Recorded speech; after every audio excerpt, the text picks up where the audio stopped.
Renungan Kefas, visi Paulus tentang ekonomi perjanjian baru Allah.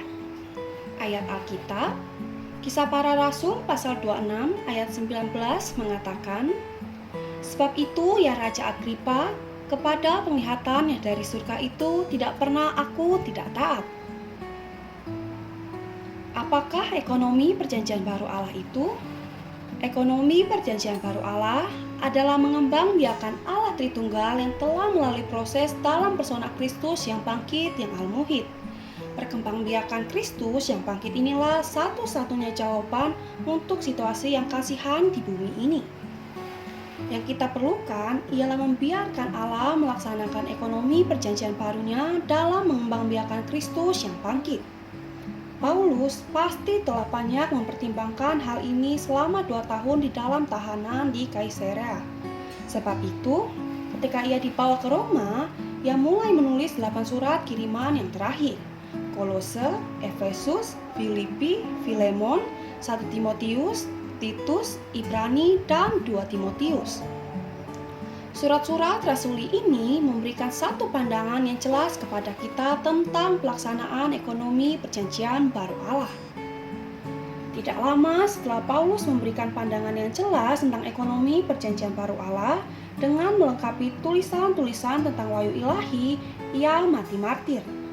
Kira-kira seperempat abad kemudian kitab Wahyu ditulis. Ketujuh surat kiriman dalam Wahyu 2 dan 3 kita dapat melihat bahwa gereja-gereja yang telah didirikan terutama oleh Paulus bagi penggenapan ekonomi perjanjian baru Allah dengan mengembangbiakan Kristus yang bangkit telah merosot. Kemerosotan itu karena kehilangan Kristus yang al-muhid dan mengambil hal-hal lain sebagai pengganti Kristus, kecuali surat untuk gereja di Philadelphia.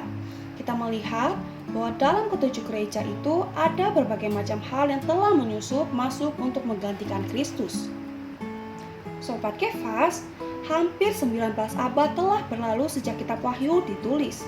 Sepanjang abad-abad ini, pergumulan telah terjadi di antara iblis dengan Allah.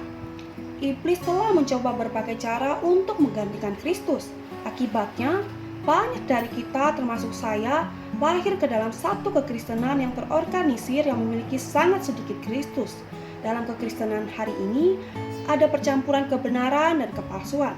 Sangat sedikit orang beriman yang mengenal kebenaran dengan mendalam dan menyeluruh. Terang hari ini, pertama, apakah kita sudah mengenal kebenaran dengan mutlak dan benar? Kedua, bagaimana Tuhan memulihkan kebenaran hari ini? Poin doa, berdoa agar Tuhan membawa kita semua menjadi orang-orang yang mengenal Allah.